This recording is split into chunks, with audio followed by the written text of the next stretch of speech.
इधर आओ, कंफ्यूज नहीं होना आपको।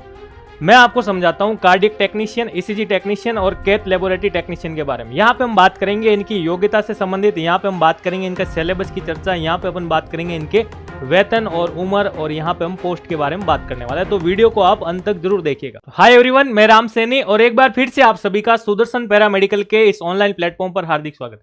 दोस्तों, आज के इस वीडियो में हम बात करेंगे जो आरआरबी पैरामेडिकल की तैयारी कर रहे हैं, और यहाँ पे काफी सारे आप लोगों के डाउट है कि सर इन तीनों के बारे में आपको समझ में नहीं आ रहा, आप कंफ्यूज हो रहे हैं कि कैथ लैब टेक्नीशियन क्या होता है। यहाँ पे हम बात करेंगे कार्डियक टेक्नीशियन और ईसीजी टेक्नीशियन के बारे में। इन तीनों की डिटेल्स के बारे में बात करेंगे जो आपके 2024 आरआरबी पैरामेडिकल की वैकेंसी में दे रखा है। तो विस्तार से अपन यहाँ पे एक एक बात करेंगे। इससे पहले अगर आपने टेलीग्राम चैनल नहीं ज्वाइन किया तो दोस्तों इसको ज्वाइन करें। यहाँ पे पैरामेडिकल संबंधित आपको छोटी बड़ी सारी इंफॉर्मेशन मिल जाएगी और इसका लिंक आपको डिस्क्रिप्शन में दे रखा है। अगर आपको कोई भी डाउट हो दोस्तों तो इस नंबर पर व्हाट्सएप मैसेज या फिर कॉल करके आप मेरे से बात कर सकते हैं।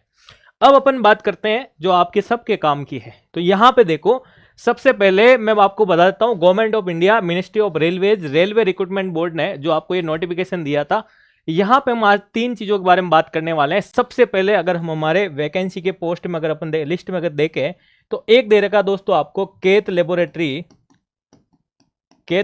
टेक्नीशियन के बारे में, ठीक है ना। और दूसरा हम अगर बात करें दोस्तों, आपके दे रखा है यहाँ पे ईसीजी टेक्नीशियन के बारे, कार्डियक टेक्नीशियन, और तीसरा दे रखा है ईसीजी टेक्नीशियन, ठीक है ना, कार्डियक टेक्नीशियन। और तीसरी अगर मैं बात करूँ आपके तो दे रखा आपको ईसीजी टेक्नीशियन के बारे में, ठीक है भाई। चलो अब यहाँ पे देखो, हम बात करते हैं कि सबसे पहले कैथ लेबोरेटरी टेक्नीशियन के बारे में, जिनका पे लेवल जो है वो है आपका 6, और यहाँ पे इनकी सैलरी जो है दोस्तों 35,400। अब मैं यहाँ पे इन दोनों की सैलरी के बारे में भी बात करूंगा। आपके कार्डियक टेक्नीशियन और ईसीजी टेक्नीशियन, इन दोनों की सैलरी दोस्तों सेम है, 25,500, और लेवल भी आपका लेवल 4 और लेवल 4, ठीक है। अब यहाँ पे देखो, एज रिलैक्सेशन या फिर एज की अपन बात करें, एज क्राइटेरिया तीनों के अंदर ही सेम है, 18 से लेकर के 36 ईयर तक का। और यहाँ पे हम बात करें इनके पोस्ट के बारे में तो देखो, कैथ लेबोरेटरी टेक्नीशियन की पोस्ट है आपके 2, और यहाँ पे मैं बात करूँ कार्डियक टेक्नीशियन की जो है आपके 4, और यहाँ पे हम बात करें ईसीजी टेक्नीशियन की जो है आपके 13, ठीक है। तो यहाँ पे सबसे बेसिक ये बात की थी। अब हम डिफ्रेंशिएशन की बात करें, इन तीनों में क्या अंतर था, तो जो ये दोनों पोस्ट है दोस्तों, इनकी सैलरी है सेम, और यहाँ पे कैथ लेबोरेटरी टेक्नीशियन जो है इनकी सैलरी है ज़्यादा, 35,400 जो इनिशियल पे है। इसका मतलब इसके अंदर आपके एलिजिबिलिटी यानी योग्यता का भी अंतर होगा। सैलरी का अंतर है, इसका मतलब योग्यता का भी अंतर होगा। तो आइए अपन देखते हैं इनकी योग्यता के बारे में, और तीनों की योग्यता की मैं यहाँ पे बात करूंगा। तो यहाँ पे सबसे पहले अगर इस चार्ट के अकॉर्डिंग चले तो कार्डियक टेक्नीशियन 2 नंबर पे दे रखा आपको पॉइंट पे। यहाँ पे कार्डियक टेक्नीशियन की अगर मैं बात करूं तो देखो ये दे रखा है कि हायर सेकेंडरी 10+2, ठीक है ना, 10+2 विथ साइंस के साथ इन्होंने कह रखा है साइंस एंड सर्टिफिकेट कोर्स, यानी इनके साथ ही कह रखा आपको कि सर्टिफिकेट कोर्स, ठीक है ना, certificate course in cardiology lab investigation, ठीक है। और यहाँ पे आपको दे रखा है ऑफ ईसीजी, ठीक है, ये थोड़ा क्लियर नहीं इसलिए आपको मैं बोल के बता रहा हूँ, ठीक है भाई। और यहाँ पे दे रखा है कि कार्डियक ट्रेनिंग इन इकोकार्डियोग्राफी, ठीक है, इज एलिजिबल। तो ये सारी चीज़ें दे रखी है। यहाँ पे मैं आपको अभी बताता हूँ कि 10+2 साइंस होना चाहिए, या फिर आपका सर्टिफिकेट बेस्ड कोर्स, या फिर आपका डिप्लोमा होना चाहिए, ठीक है, डिप्लोमा होना चाहिए। किस में होना चाहिए, इन्होंने लिखा है कार्डियोलॉजी के अंदर। किस में होना चाहिए दोस्तों, कार्डियोलॉजी के अंदर। इस बात को ध्यान रखना कि कार्डियक टेक्नीशियन वाला तो किसका डिप्लोमा चाहिए, इसमें कार्डियोलॉजी का डिप्लोमा, ठीक है।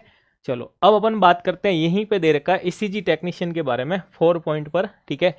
यहाँ पे दिया इन्होंने 10+2, ठीक है। ईसीजी टेक्नीशियन की बात करूँ अगर 10+2 दिया, इसके साथ ही कहा कि या तो graduation is science having certificate, diploma या डिग्री, ठीक है। तो देखो तीनों ही दिया है, एक तो डिप्लोमा, सर्टिफिकेट और ग्रेजुएशन, ये तीनों ही जिसने कर रखा है। और किसके अंदर कर रखा है, ईसीजी लेबोरेटरी टेक्नोलॉजी, ठीक है। तो ईसीजी टेक्नीशियन के अंदर डिप्लोमा कर रखा है या तो, ठीक है। इसके साथ ही आ रखा है कार्डियोलॉजी, ठीक है, तो या कार्डियोलॉजी के अंदर कर रखा आपने डिग्री, डिप्लोमा या फिर सर्टिफिकेट बेस्ड कोर्स, ठीक है। 10वीं प्लस 12वीं, 10+2 यानी 12वीं के साथ आपका डिप्लोमा, सर्टिफिकेट बेस्ड कोर्स या ग्रेजुएशन, किस में आपका ईसीजी टेक्नीशियन हो या फिर कार्डियोलॉजी हो, ठीक है। तो ये सारी चीज़ें techniques of A reputed institution, यानी वो आपका जो इंस्टीट्यूशन है वो रजिस्टर्ड होना चाहिए आपके गवर्नमेंट से, ठीक है। तो ये तो दे रखी है आपके इन दोनों के बारे में। तो कार्डियक टेक्नीशियन की बात करूँ और ईसीजी टेक्नीशियन की बात करूँ, जिसकी हमने चर्चा की कि यहाँ पे सैलरी और पोस्ट वगैरह जो सारी जो है सेम है। अब हम बात करते दोस्तों आपके कैथ लेबोरेटरी टेक्नीशियन के बारे में, जो आपके कैटेगरी 17 के अंदर दे रखा है। जो सैलरी क्या है इनकी इनिशियल पे आपके 35,400। तो इन्होंने क्या स्पेशल दिया, देखो इसमें अंतर है आपके। यहाँ पे बात करूँ, इन्होंने कहा कि बीएससी होना चाहिए, BSc and diploma, BSc and, ठीक है ना, BSc and diploma from A reputed cardiac lab, ठीक है ना। कार्डियक लैब या कार्डियक के अंदर आपके क्या होना चाहिए दोस्तों, डिप्लोमा होना चाहिए।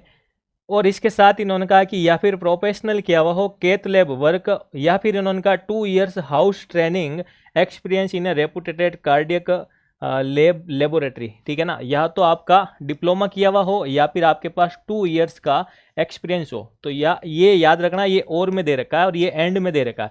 तो बीएससी विथ डिप्लोमा या फिर बीएससी विथ आपका 2 साल का एक्सपीरियंस, समझ गए। तो इसलिए आपको कहने का मतलब यहाँ पे क्या दिया दोस्तों, ग्रेजुएशन दिया है। और यहाँ पे ये जो दोनों दिए ना दोस्तों, ये सिर्फ डिप्लोमा दे रखा है, लेकिन ग्रेजुएशन वाला भी ये फॉर्म अप्लाई कर सकता है, इन्होंने ऐसा बोला है, समझ गया आप। चलो अब अगर आपको तीनों ही चीजें नहीं समझ में आई, इस चार्ट के अंदर देखो आप अच्छे से, तीनों चीजें समझ में आ जाएगी। कार्डियक टेक्नीशियन, ईसीजी टेक्नीशियन और कैथ लैब टेक्नीशियन। तो सबसे पहले इसको मैं अलग रखता हूं क्योंकि सैलरी ज्यादा है, आप अलग खड़े रहो। इन दोनों की बात करें, cardiac technician 10+2 science with certificate course या फिर डिप्लोमा इन कार्डियोलॉजी, समझ में आ गया होगा। 10+2 ग्रेजुएशन हो या फिर डिप्लोमा हो या फिर सर्टिफिकेट कोर्स हो, किस में, ईसीजी या फिर कार्डियोलॉजी में। फिर हम बात करें, इनकी सैलरी बिल्कुल सेम है, चर्चा कर ली। एज रिलेशन सेम है यहाँ पे, लेकिन कार्डियक टेक्नीशियन की पोस्ट है आपकी 4, ईसीजी टेक्नीशियन की आपकी पोस्ट कितनी है, 13। फिर हम बात करते हैं कैथ लैब टेक्नीशियन की दोस्तों। तो इसके अंदर आपका देखो क्या चाहिए दोस्तों, ग्रेजुएशन चाहिए, BSc plus diploma in cath lab. तो इसलिए जो है इसकी सैलरी, यानी हम इनिशियल पे की बात करें, वो 35,400, यानी कि ये थोड़ी इनसे ऊपर की पोस्ट है, कहने का मतलब, ठीक है ना, 35,400। लेकिन यहाँ पे अगर हम पोस्ट की बात करें तो कितनी है, 2 पोस्ट जो इसकी दे रखी है। चलो ये सारी चीजें थी। अब अपन बात करें यहाँ पे इनके सिलेबस के बारे में दोस्तों। तो सिलेबस जो है आपका ए पार्ट जो है वो तो आपको पता होगा, इन सभी पोस्ट से रिलेटेड जो आपका पार्ट ए की अगर मैं बात करूं आपके, यानी कि ये तो इसमें क्या आ जाता है आपके 70 नंबर का जो पोर्शन है, ये तो आपका क्वालिफिकेशन, यानी कि जिसके अंदर भी आपने डिप्लोमा वगैरह कर रखा है, ईसीजी कैथ लैब, तो ये तो वो वाला पार्ट आ जाता है। और दूसरा अगर अपन बात करें पार्ट बी आपका, तो पार्ट बी के अंदर क्या आ जाता है दोस्तों, आपके पार्ट बी के अंदर जो 30 नंबर का है, जिसके अंदर आपके इंडिया जीके का पार्ट आ जाता है दोस्तों, ठीक है। और इसके साथ ही आपके मैथ्स आ जाती है, इसके साथ ही हम बात करें आपके रीजनिंग आ जाती है दोस्तों, और इसके साथ ही आपके बात करें हम कौन सा, जनरल साइंस का पार्ट आ जाता है, ठीक है। और इंडिया जीके के अंदर भी आपके वो सारे सब्जेक्ट जो आर्ट, कल्चर, हिस्ट्री, जियोग्राफी, ये सारी चीज़ें आ जाती है, ठीक है। तो मुझे पूरा भरोसा है कि आपको इन तीनों चीज़ों के बारे में समझ में आ गया होगा। जो काफ़ी दिनों से आप कन्फ्यूजन में थे, तो आपको इनकी योग्यता के बारे में समझ में आ गया होगा, और यहाँ पे इनके पोस्ट और एज के बारे में और वेतन के बारे में समझ में आ गया, ठीक है।